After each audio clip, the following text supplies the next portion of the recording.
마지막 변호인이라는 제목으로 오늘 말씀을 전하기를 원합니다.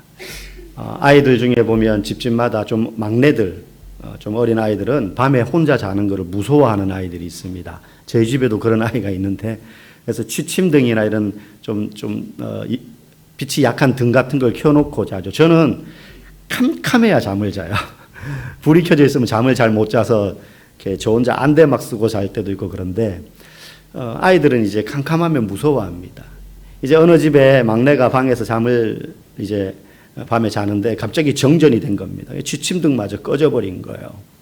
그래서 얘가 평소에 끌어안고 자는 애착 인형이 있습니다. 아이들마다 그런 게 있잖아요. 그죠? 꼭 잘 때마다 안고 자야 되는. 그래서 이 아이에게도 곰인형이 그런 애착 인형이었어요. 근데 취침등마저 꺼져버리니까 그걸 끌어안고 있어도 무서운 거예요. 캄캄하니까. 그래서 애가 엄마를 부르려고 하는데 그때 갑자기 문이 벌컥 열리면서 시커먼 그림자가 들어오는 거예요. 보니까 엄마예요. 엄마가 들어와서 무섭지? 오늘 엄마가 같이 자줄게. 그러는 거예요. 그러면 캄캄해도 이 아이는 이제 안심이 됩니다. 사실 취침등이 도움이 되고 애착 인형 끌어안고 자는 게 마음의 안정을 주겠지만 엄마만큼 아이의 마음을 편안하게 해주는 존재가 없지 않겠습니까? 그래서 저희 집에도 한 번씩 컸는데도 같이 자고 싶어 할 때가 있어요. 제가 이제 나가 막 이렇게 이야기를 하거든요. 안 돼, 오지 마. 너 아빠랑 자면 아빠 코 골아서 너 어차피 못 자잖아. 뭐 이런 이야기 하면서 쫓아냅니다. 그러니까 아이들은 엄마랑 있는 게 제일 편해요. 뭐 애착 인형 없어도, 지침등 없어도 엄마가 옆에 있으면 편안히 잠을 잘 수 있는 것 아니겠습니까? 비교할 수 없는 거죠. 오늘 우리가 읽은 본문 이 바울 이야기가 나오는데요. 사실 지금 바울이 어떤 상황이냐면 감옥에 혼자 갇혀 있습니다. 감옥에 혼자 갇혀 있어요. 뭐 지금도 감옥은 이 바깥 사회보다는 훨씬 더 척박하고 춥고 덥고 힘든 곳이지만 2000년 전의 감옥이라고 한번 생각해 보십시오. 뭐 인권이 어디 있고 그냥 거기서 재판받아서 형을 받는 게 오히려 낫지, 기약 없는 세월을 그 안에서 지내다가 그냥 죽는 경우도 있어요. 병들었는데 누가 치료를 해줍니까? 무슨 바깥에 데리고 나가서 병원에 입원을 시켜주는 사람이 있습니까? 아무도 없어요. 옥바라지 해주는 사람이 있을 수는 있지만 그것도 한계가 있는 거 아니겠어요? 지금 바울은 혼자 감옥에서 너무너무 고독하고 외롭고 두려움 가운데 있습니다. 우리는 언뜻 바울이 그럴까? 바울이 두려움을 느낄까? 막 매 맞으면서도 전도하러 다니고 죽을 위기 속에서도 막 성에 들어가서 복음 전하고 그랬던 사람인데 그런 바울이 두려움을 느낄까? 느껴요. 바울도 외로워한다고요. 바울도 지독한 고독 가운데 막 몸부림치고 있다고. 오늘 본문에 그런 마음이 절절히 묻어나와요. 지금 바울은 물리적으로 자기 혼자 감옥에 있을 뿐만 아니라 실제 혼자 갇혀 있을 뿐만 아니라 그동안 자신과 함께 복음을 전하면서 동역했던 동역자들, 수많은 사람들이 있었지 않겠습니까? 그 사람들이요, 지금 아무도 바울 곁에 없다는 거. 같이 감옥에 갇혀 있을 사람이 없어서 힘든 게 아니라 바울을 떠나버린 사람들이 많다는 거예요. 감옥에 혼자 있는 거 어쩔 수 없는 상황이죠. 나와 같이 들어와 있어 주라, 이렇게 할 수 없는 거니까. 그런데 오늘 본문에 보면 예전에는 바울의 동역자였는데 지금은 바울을 배반하고 바울을 버리고 떠난 사람들이 있어요.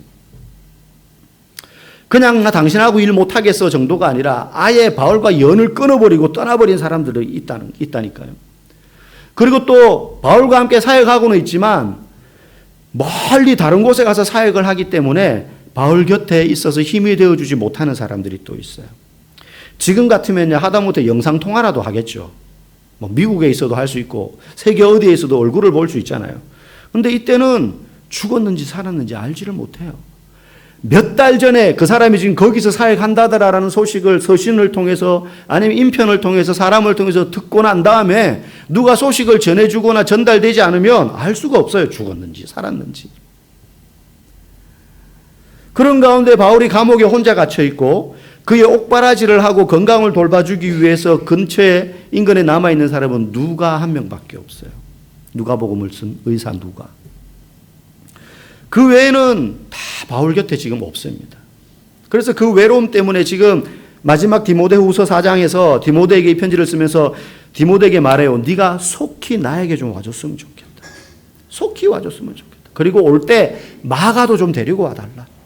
너무너무 사람이 그리운 거예요.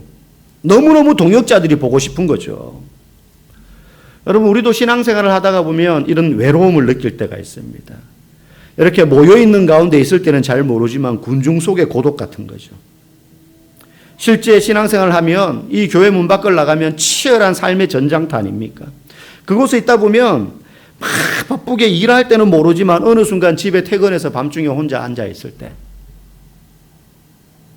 그저 혼자이기 때문에 찾아오는 외로움도 있지만 내가 신앙생활을 하면서 때로는 제대로 성실하지 못했던 부분도 있을 것이고 한다고 했는데도 부족하다고 느끼고 아니면은 예수 믿는 것 때문에 오늘 하루 있었던 어떤 내가 손해본 장면들 이런 것들이 떠오르다 보면 자기 주변의 사람들이 등을 돌리는 것 같고 내 곁에서 위로가 되어줄 사람은 또 멀리 있어서 만날 수 없고 그러다 보면 고독감, 외로움, 혼자 된 것 같은 느낌 속에 빠져들 때가 있습니다. 누구라도 그런 순간이 찾아와요. 네. 바울조차도 이 문제 앞에서 힘들어하고 있습니다. 그런데 오늘 우리가 본문을 가만히 읽어보면 바울이 이 문제 앞에서 힘들어하기 때문에 겉으로 볼 때는 사역이 실패한 것 같습니다. 다 떠났어요. 함께하는 사람이 없습니다. 그리고 바울은 홀로 감옥에 갇혀서 언제 죽을지 모르는 기약 없는 세월을 보내고 있습니다.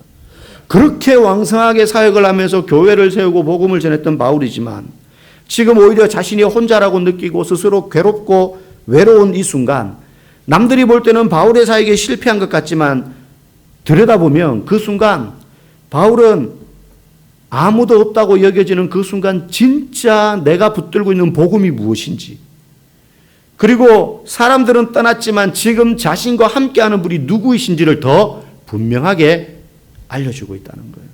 오늘 본문이 그런 내용이에요. 첫 번째로 오늘 본문에 쭉 나오는 내용을 보면 바울을 떠난 사람들에 대한 이야기가 나와요. 10절 말씀 우리 같이 한번 읽어보겠습니다. 데마는 이 세상을 사랑하여 나를 버리고 데살로니가로 갔고 그레스게는 갈라디아로 디도는 달마디아로 갔고 여기 나오는 데마, 그레스게, 디도 그레스게와 디도는 바울을 버린 사람들이 아닙니다. 이 사람들은 사역을 위해서 갈라디아와 달마디아로 간 사람들이에요. 거기서 사역을 하고 있는 정도는 알고 있어요. 그런데 그리운 거예요. 만나고 싶은 거예요. 저도 제 지인들이 있지 않겠습니까? 우리 성도들 말고 개인적인 제 지인들, 뭐 대학 선후배라든지 또 목회자로서 같이 사역하고 있는 흩어져 있는 사람들. 사실 저는 그렇게 연락을 막 자주 하고 자주 만나고 막 이러지는 않아요. 무소식이 희소식 아니냐 뭐 이런 주의긴 한데 가끔 전화를 합니다. 이제 성남에서 개척해서 사역하고 있는 제 동기 불알 친구예요. 어릴 때부터 한 동네에서 자라고 같은 교회 초등학교 때부터 같이 이제 생활했던 친구인데 어떻게 안 떨어져 가지고 저랑 붙어 다니다가 목사까지 되어 가지고 이제 성남에서 지금 사역하고 있어요. 그래서 한 번씩 전화합니다. 그러면 이제 둘 다 이제 경상도니까는 무뚝뚝한 말투로 전화 통화하면 안 죽고 살아있네. 이렇게 말을 합니다. 그러면 니도 마찬가지네. 뭐 이러면서 이제 어떻게 사냐 묻고 그러면 뭐 요즘 뭐 어떻게 한다. 그러고 사역 이야기 나누고 뭐 아이들 이야기 나누고 뭐 그렇게 이제 하죠. 근데 마음속에 그리움이 있지 않겠습니까? 여러분들도 아마 자주 연락은 못하지만 고향 친구, 내 마음과 정을 좀 나눴던 그 사람에 대한 그리움이 있지 않겠습니까? 바울이요, 자기를 떠나 멀리서 사역하고 있는 그런 사람들에 대한 그리움이 있는 거예요. 근데 또 데마라는 사람은 좀 달라요. 여기서 데마는 이 세상을 사랑하여 나를 버리고 데살로니가로 갔다. 여기서 좋은 말로 데살로니가로 갔다 돼 있지만 나 버리고 도망간 인간 이거예요. 이 데마는 그런 사람이에요. 근데 이 데마는요, 원래부터 바울을 버렸던 사람이 아니에요. 골로새서 4장 14절 말씀, 우리 그 다음에 두 군데 나오죠. 빌레몬서와 한번 연이어서 읽어보겠습니다. 사랑을 받는 의사 누가와 또 데마가 너희에게 문안하느니라. 빌레몬서. 또한 나의 동역자 마가, 아리스타고, 데마, 누가가 문안하느니라. 여기 보니까 바울의 동역자들의 이름을 언급하면서 내가 그들에게 문안한다라고 할 때 누가 들어가 있어요? 데마가 들어가 있어요. 데마는 원래 바울의 동역자예요. 바울이 이름을 언급하면서 바울의 이름을 언급하지 않는 수많은 동역자들도 있어요. 근데 바울이 기억하며 이름을 언급하며 우리가 잘 아는 누가, 마가 이런 사람들과 함께 내가 데마에게도 문안한다. 그랬던 사람이 바울의 동역자였다는 거예요. 그런데 오늘 본문에서 이 데마는 어떻게 했어요? 세상을 사랑해서 세상이 더 좋아서 바울을 버리고 자기 길로 간 거예요. 자기 갈 길로. 여러분 우리 주변에도 그런 사람들이 있을 수 있습니다. 옛날에 나랑 같이 신앙생활 했는데 뭐 교회를 옮기는 줄 알았는데 나중에 보니까 아예 교회를 안 나가요. 개종을 한 사람도 있을 수가 있겠죠. 신앙을 버린 사람도 있을 수 있습니다. 바울 곁에 있었던 데마가 지금 그런 사람이었어요. 또 어떤 사람이 있느냐? 14절에 보니까요. 읽어봅시다. 구리세공업자 알렉산더가 내게 해를 많이 입혔음에 그 뒤에 보면 이 사람이 우리가 복음 전하는 걸 엄청 방해했다라고 말해요. 구리세공업자는 돈은 많이 벌지만 그 당시에 천대받던 직업이었습니다. 근데 이 사람이 구체적으로 어떻게 했는지는 모르나 아마 과거에 바울이 사울일 때 그리스도인들을 핍박했던 것처럼 이 알렉산더가 바울이 사회 가는 데마다 방해를 하고 복음 전하는 것을 회방 놓고 했던 그런 사람이었던 것 같아요. 바울이 이름을 기억할 정도로 그 인간 진짜 나쁜 인간이야. 그러면서 16절에는 이렇게 정리합니다. 내가 처음 변명할 때에 나와 함께한 자가 하나도 없고 다 나를 버렸으나 다 자기를 버렸다는 거예요.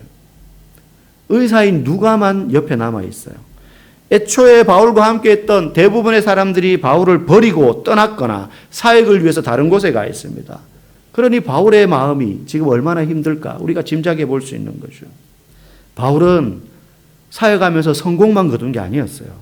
가는 곳마다 악기가 떠나가고 불신자들이 무릎을 꿇고 예수 믿겠다고 나오고 교회가 거기에 세워지고 그랬던 것 같지만 바울은 그런 사역 가운데 수많은 배반을 경험하고 동역자들의 배신을 경험하고 헤어짐과 분열의 아픔을 경험했어요. 그러면서 사역을 한 거예요. 그렇게 눈물 흘리며 아픔과 시련 속에서 바울은 계속 사역해 오면서 헤어지는 사람, 떠나는 사람들이 곁에 있었던 것입니다. 그런데 그럼에도 불구하고 바울은 자기 곁에 예수님이 계심을 알고 신뢰하고 있습니다. 우리 16절, 17절 말씀, 아까 16절 읽었지만 다시 한번 같이 읽어보겠습니다. 내가 처음 변명할 때에 나와 함께 한 자가 하나도 없고 다 나를 버렸으나 그들에게 허물을 돌리지 않기를 원하노라. 주께서 내 곁에 서서 나에게 힘을 주심은 이렇게 말해요. 다 떠나도 예수님이 곁에 계시다는 것을 알기에 자신을 떠난 사람들에 대해서 바울은 원망하지 않겠다는 거예요. 인간적인 배신감이 왜 없겠습니까? 바울도 사람인데. 네. 아마 저나 여러분 같으면 죽을 때까지 그 이름을 마음에 새기고 저주를 퍼부었을지 몰라요. 이름 쓰면서 제명에 못 살지어다. 다윗처럼 저 인간 가문이 3대에 걸쳐 망하게 해 주십시오. 다윗이 그렇게 사울을 위해서 기도하지 않았습니까? 우리 같으면 속이 좁아서 하나님 내가 지고는 맞고는 못 사는데 이때까지 참았는데 저 인간한테 보복해 주세요. 뭐 죽이지는 마시고 반병신되게 해주세요. 그렇게 말은 못할지라도 그런 마음이 속마음이 우리에게 있지 않겠어요? 나를 괴롭히고 나를 배반하고 등에 칼 꽂고 떠난 사람이라면. 우리 같으면 그랬을지 모르는데 바울은요 그러지 않겠다는 거예요. 바울이 이렇게 말합니다.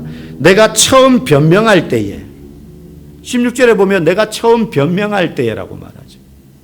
여러분 여기서 처음 변명할 때라는 말은요 바울이 첫 번째 재판받을 때를 의미해요. 처음 재판받을 때. 그때 이미 바울 곁에 아무도 없었다는 거예요.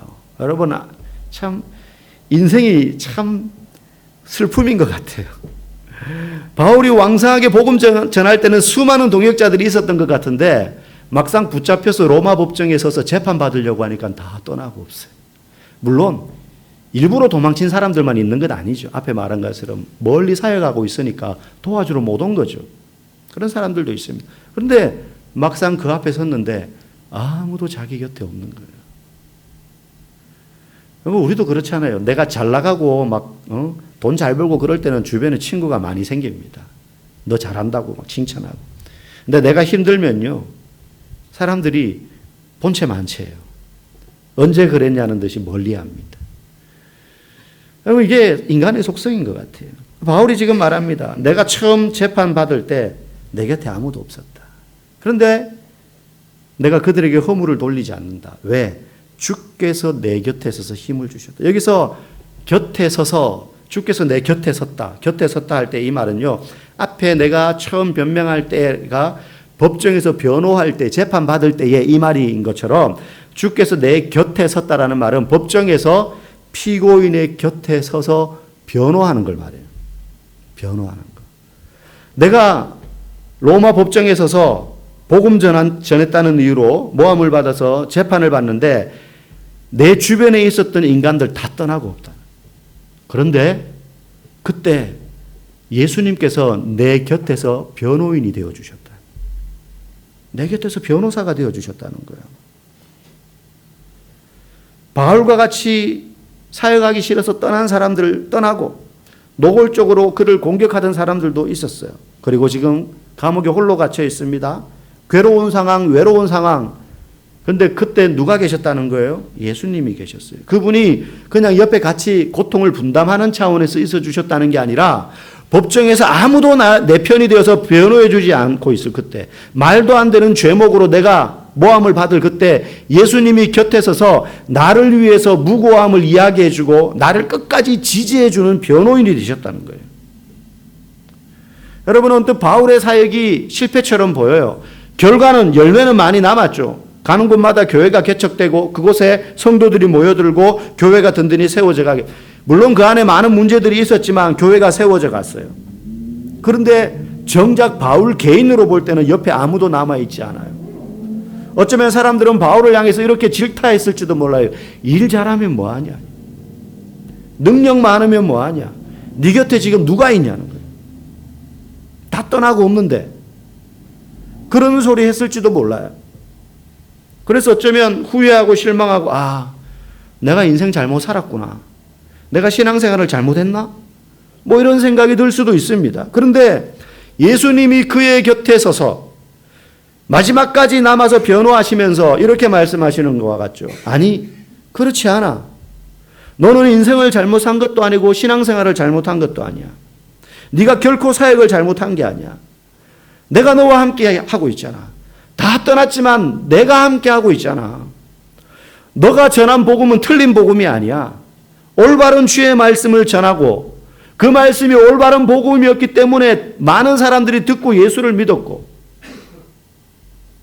그래서 내가 너를 끝까지 지지하고 변호하고 있지 않냐. 이 확신 때문에 바울은 17절에 이렇게 이야기합니다. 주께서 내 곁에 서서 나에게 힘을 주심은 나로 말미암아 선포된 말씀이 온전히 전파되어 모든 이방인이 듣게 하려 하심이니 내가 사자의 입에서 건짐을 받았느니라. 지금 내 곁에 누가 남아있냐? 사람들이 나를 얼마나 좋아하냐로 사람들은 나의 사역의 열매를, 그리고 사역의 음과 양을 평가할지 모르지만 그런 기준이라면 나는 어쩌면 실패자가 맞다. 이제 바울 입장에서 빙의해서 이야기하는 거예요. 그런 기준에서라면 나는 열매는 많이 거뒀을지 모르지만 사람이 없다.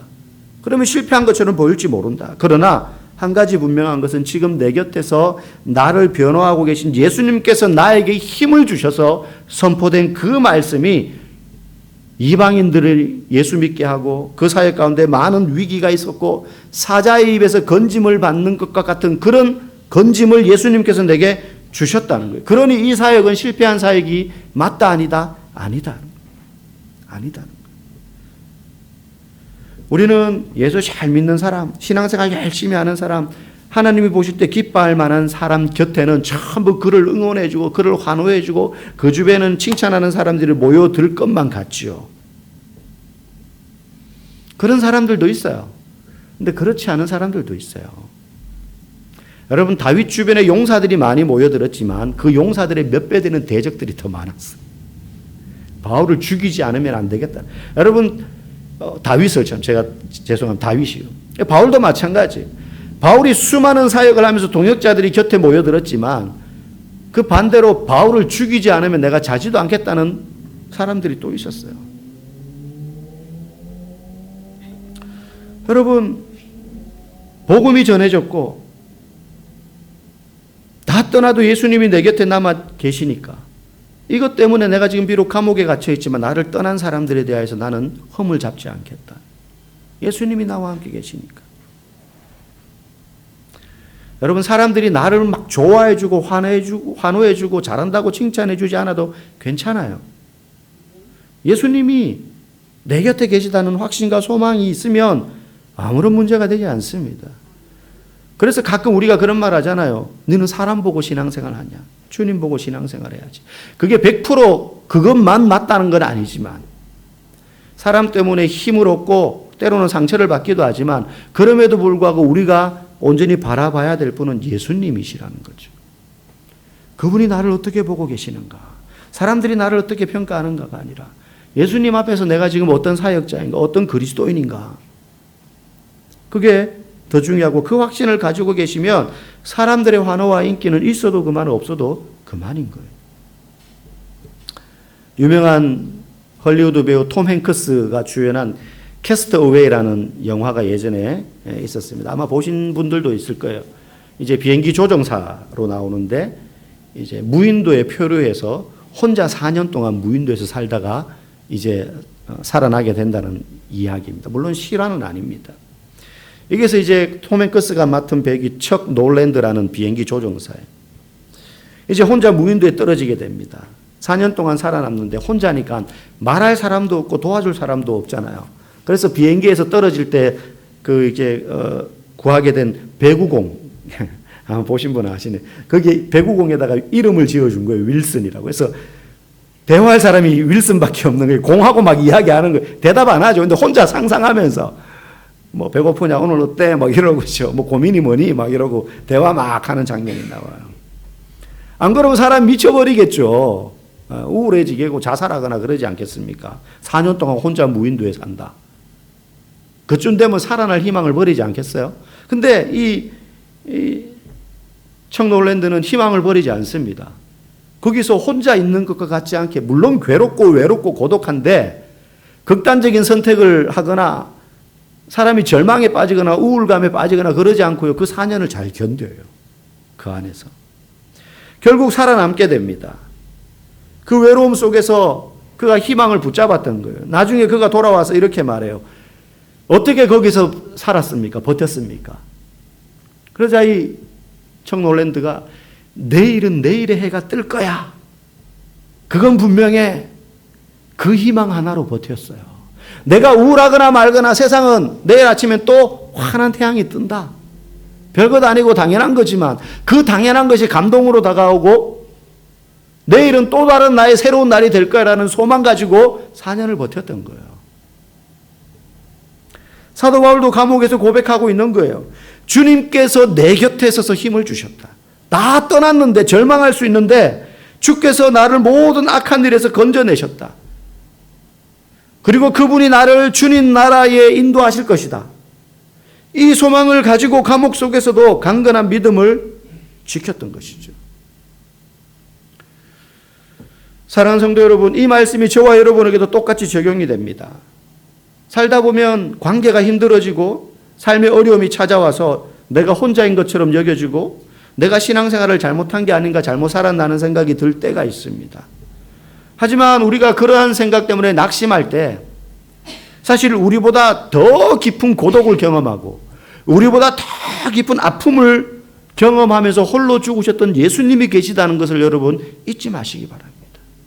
그분이 자기를 위해서 십자가에 달리신 게 아니라 저와 여러분들을 위해서 십자가에 달리신 것입니다. 우리가 당해야 될 그 고독, 우리가 경험해야 될 그 깊은 외로움을 예수님이 대신 경험하신 거예요. 우리의 죄를 위해서 십자가에 달리실 때 모두가 예수님을 떠났습니다.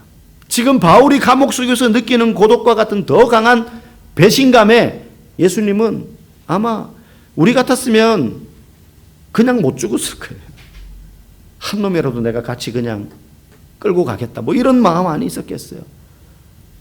한 명의 열애도 없이 전부 다 그 제자란 놈들이 다 떠났어요. 심지어 그 중에는 나를 3번이나 부인했고 수제자라는 놈은 한 놈은 나를 팔아먹었어요. 더군다나 그런 배반과 백성들의 저주 가운데 십자가에 달리시면서 아버지이신 하늘의 하나님마저도 예수님의 부르짖음에 응답하지 않고 침묵하시고 외면하셨죠. 절대적인 단절과 고독, 외로움, 배신, 배반, 죽음의 절망을 경험하셨어요. 근데 그분이 그렇게 그 일을 당하셨기 때문에 저와 여러분들은 하나님과 함께 할 수 있게 된 거예요. 예수님이 십자가에서 마지막까지 우리를 변호하신 거예요. 죄라는 법정에서 우리의 죄 때문에 우리가 죽을 수밖에 없고 사형받을 수밖에 없는데 예수님이 십자가를 짊어지심으로 끝까지 우리를 위해서 변호하셨다는 거예요. 그분이 지금도 저와 여러분 곁에 서서 변호하고 계신 줄 믿습니다.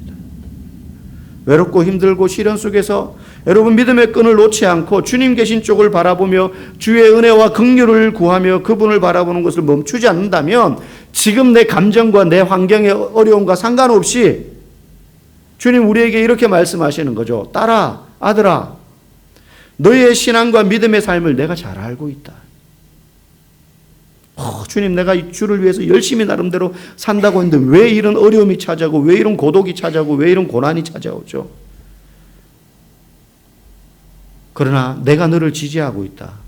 네가 어려우니까 친구들 다 떠나지. 네가 힘드니까 사람들이 전부 너보고 잘못되었다 그러지. 그렇지 않아. 다 떠나더라도 나는 너와 영원히 함께 하겠다.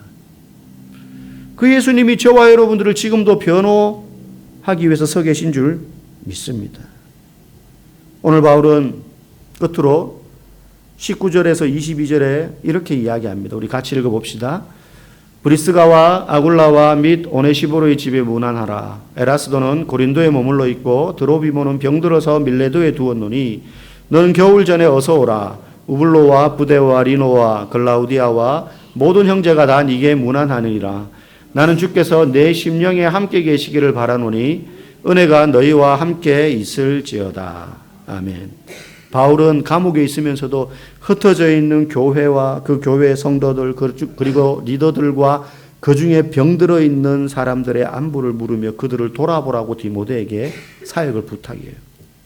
떠난 사람들이 있지만 사역은 멈추지 않습니다.